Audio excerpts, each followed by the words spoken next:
right? So look at the task environment. There's both an element of competition between the hiders and seekers, but there's also cooperation among the hiders, right? So the hiding agents have to learn to work together to find ways to block the path of the seekers. And of course, there could be mixed versions of this as well, which you don't see in that example, but it could generally exist, where, for instance, maybe the hider who gets detected first, right, has a much worse payoff than the one who gets detected second. So now the two hiders have to cooperate to hide from the seeker, but then they have to kind of compete with each other to be not, at least not the first one to be found. Okay, so it's like this story about these two guys who go hiking in the jungle, and in the night they're in the tent, they hear a tiger, and the first guy starts putting his shoes on, and the second guy says, "You think you can outrun a tiger?" He says, "No, I just have to outrun you." Right? So it's the same thing. So there is this element of both mixed competition and cooperation going on as well. And you can model all these different kinds of task environments exactly as we've done, right? So if you recall, 2 sessions ago, we were talking about 2-player games and different task environments in interdependent structures. But this is it, right? So Prisoner's Dilemma is a pure competitive game. Matching and Stag Hunt is a pure cooperative game. Battle of Sexes is a mixed motives game.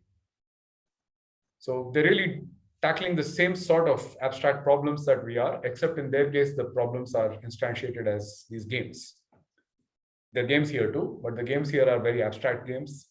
The one that we just saw, it's like a very realistic embedded game, right? And we also discussed last time in the network learning session, how to expand it from 2 to multiple agents. So this was the model that I built with Özgecan Koçak and Dan Leventhal, where we can generalize these task environments. You remember we discussed this, and we said there are different ways we can set up the 3 parameters in that model. The deltas tell you the difference between the payoffs, right? The alpha tells you alignment across agents, and chi tells you the coordination gains. And using these 3 things, we can get all the games we just saw. So we can create something that looks like Prisoner's Dilemma, something that looks like matching, something that looks like Stag Hunt, something that looks like Battle of the Sexes, by altering the alignment and altering the chi and by altering the deltas, right? This is essentially what we're doing. So the first general point I want to make is the first problem of multi-agent reinforcement learning is to deal with a variety of task environments, which are shared by multiple reinforcement learning agents. And we know how to do it, right? We have a solution to this both at the dyadic level as well as at the network level in these models.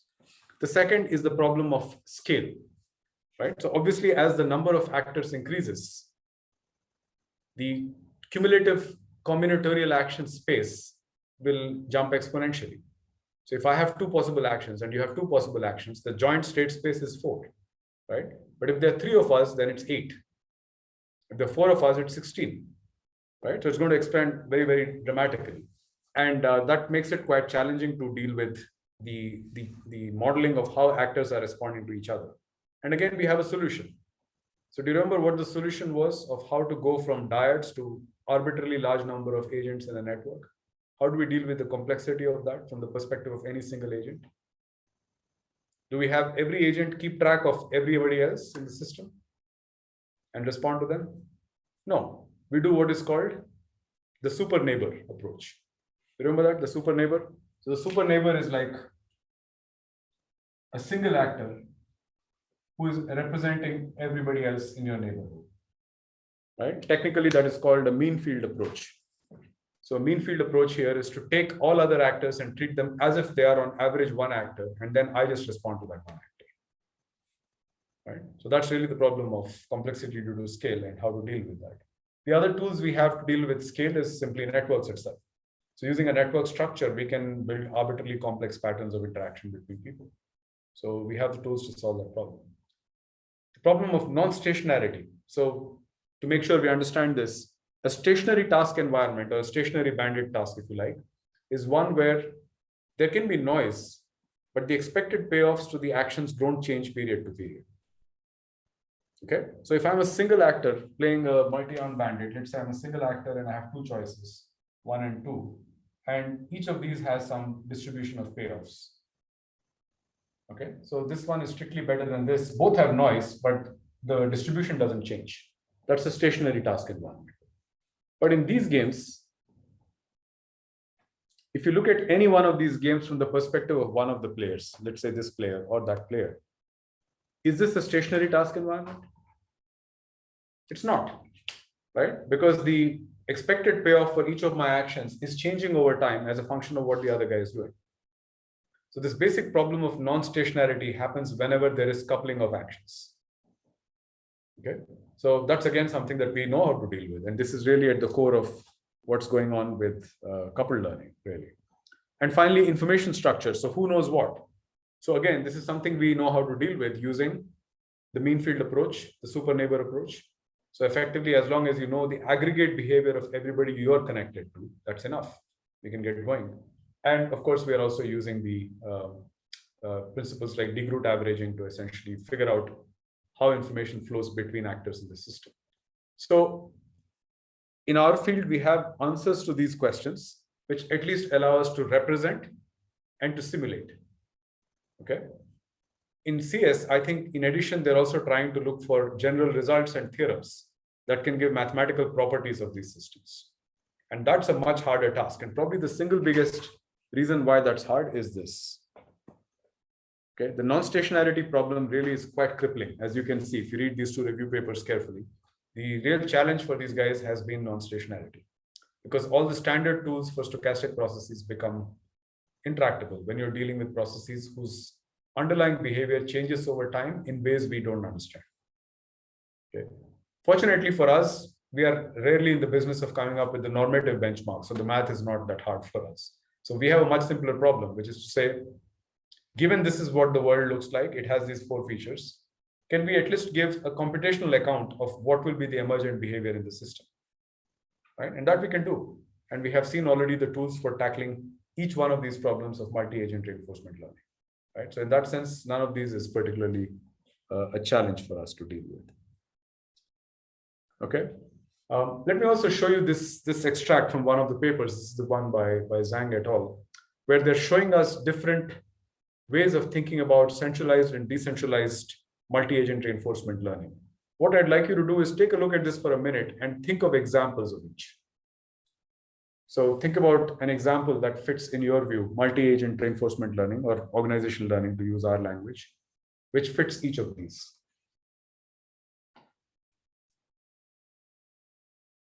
So what's an organizational learning situation that looks like case A?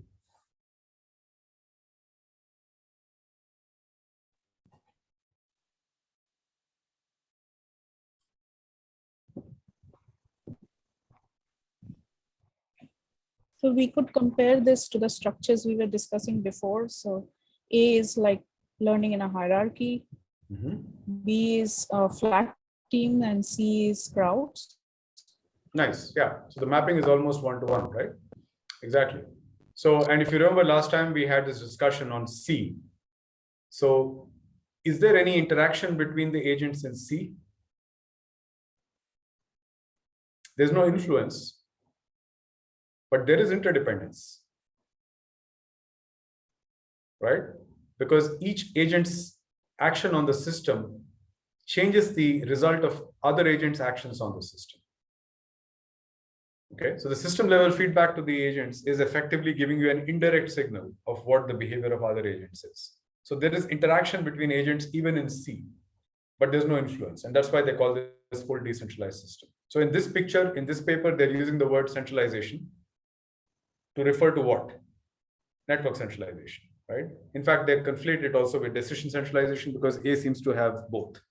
So in A, there's both network centralization, it's hub and spoke, and there's the apex actor who also has the final decision rights. Okay, so this is the reason why I say if you read these words centralization with this sensitivity in mind about are they talking about decisions or influence, you'll begin to see that people often make assumptions about bundling these together or not without being explicit. So here they have bundled them together, but they have not explicitly explained why they've done it. Okay, but these are configurations of multi-agent reinforcement learning, which, as Shukti points out, we've already seen. These are exactly the same basic 3 configurations. And by the way, when we wrote our paper, I didn't know about this one, right? So it's almost like we stumbled on the same 3 basic types because these are the intuitive ones that we can think of in this context. But again, the point I want to drive home is that there is this neighboring field which is using very similar methods, very similar techniques, even the same language, the same tools, and they have much better technical tools than us, but they're tackling very simple problems compared to what we are. Okay, so I'm not saying we should drop what we're doing and all switch and start working on computer science. I mean, it's too late for many of us, even if you want to. Okay, but I also think we have more interesting problems here to solve. All I want to do is flag for you that there might be useful things we can learn from their world that they can apply then in ours. Okay, so just keep an eye open on this literature and see what they're doing and see if there are things we could actually learn from their world and port over into ours. Okay, let me pause and see, are there any questions about multi-agent reinforcement learning that we want to take at this point, or are we generally comfortable with what's going on here? Yeah, Piyush, go ahead. I had a question on so the slide that you showed for your paper, where there is an alpha 0 and alpha is equal as in 1. Mm-hmm. And as in intuitively, how do you see like the goal misalignment interacting with non-stationarity or the game theoretic model? So like what does in such a case? So we lost you for about a few seconds there, but I think your question is, how does the goal misalignment affect non-stationarity? Is that correct? Is that the question? We lost you again. I'm going to assume that's the question and answer it, okay? And maybe if it turns out, if it's not, you can ask it again. So here's the intuition. If incentives are aligned, let's actually take a concrete example and you'll see what I mean. Take a look at game 2, which is the matching game. Okay? And then take a look at game 1, which is prisoner's dilemma. In which case do you think the other actor is likely to keep switching their behavior, even if you were constant?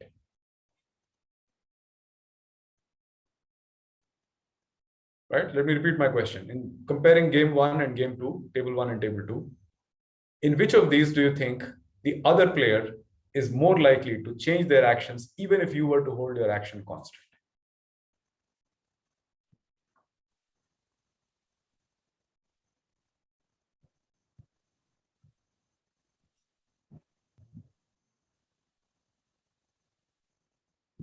The first one? Yeah, because there's an incentive to deviate, right?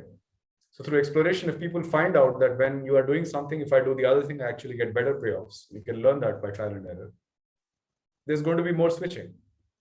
Whereas in the second, we may actually discover through trial and error learning again, that once we are both at the 1-1 payoff, there's no point in our changing actions again. So that's the answer to your question. So because of the misalignment of incentives, there is a force that produces, I think, typically more non-stationarity. So this is my intuition, okay? I have not formally worked it out to prove that this is always true, but my first intuition would be that misalignment is a force that makes non-stationarity an even more severe problem. Okay? Alignment probably leads to decreasing non-stationarity over time. To begin with, it's still non-stationary, even with alignment. But through learning, the behaviors of both will converge. And as they converge, it may well be that they effectively act as if they're stationary. All right? I'm not sure Piyush is back in the call or not, but that's the answer which he can refer to later by looking at the recording. All right, any other questions?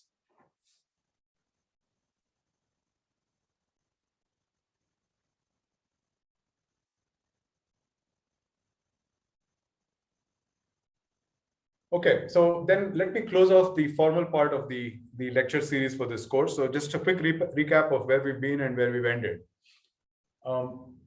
We were interested in org learning, right? In the end, we are not going to be working on modeling video games or anything. We're going to be modeling organizational learning. But the way to get there, I said, was to do it in stages. And the 3 stages we built up is start with the model of individual learning, single agent reinforcement learning, then go to dyads, which already introduces a lot of complexity because we now have to think about vicarious versus coupled learning, influence versus interdependence, learning cycles and how they interact across actors. That all happened in the dyad. And then interestingly, the move from dyad to networks is actually not that complex. And the reason it's not that complex is mainly because of this trick of using the super neighbor, right? Of using super neighbors that allows us to then do everything we could do with dyads, but in the context of much larger systems. And combining that with the notion of using networks to capture large number of actors and realizing that networks can be both of influence and of interdependence. That's all we need. Okay. And finally, what we've done today is to show you that where we ended last time, which is really a multi-agent reinforcement learning model of organizational learning. That was the paper with Jan Kochak and Dan Leventhal, is also exactly where the multi-agent reinforcement learning literature in computer science has been and is going further. Right? So you can clearly see the 4 problems that we talked about in the review paper as being the key challenges are exactly the same 4 problems we have in our paper, and we have some solutions. Ours are not perfect and they are for simulation rather than for proof, but they do solve exactly the 4 problems. So why am I saying that? One, the point I've already belabored a few times. It's very important for us, if you're going to be modeling in this space, to keep an eye on what these guys are doing. But second, I think it's also very useful for us to think about the paper that I wrote with Kochak and Leventhal as a platform, right? So if you're interested in modeling organizational learning as a multi-agent reinforcement learning process, you now have a basic platform that has solutions to these 4 problems. And you can build on that and extend it and do many, many things with it. I'm actually quite optimistic that this platform can be very generative. Okay, we've, I think, barely scratched the surface on what one can do with it. But hopefully you can begin to take that and be inspired partly by ideas of what people are doing in other fields like CS. But in the end, we want to apply all these techniques and tools and superpowers that we've given you to solve problems in our field. Okay, so that's where the payoff is going to be. So you will have to find interesting problems, interesting questions, empirical anomalies to which we currently don't have good answers. And then using the tools and frameworks that we've been discussing, you want to kind of propose answers which will be internally consistent because they come from a formal language like the one we've been using. And then the remaining question is whether they are borne out in the data, right? That's the last step of the entire process. So that from my end concludes what I wanted to cover in these 4 sessions of this mini course on modeling organizational learning. Unless there are any other questions, we can stop now and maybe take a quick break before we come back and discuss your ideas for future research. Is it okay? Any questions at this point, or are we kind of done?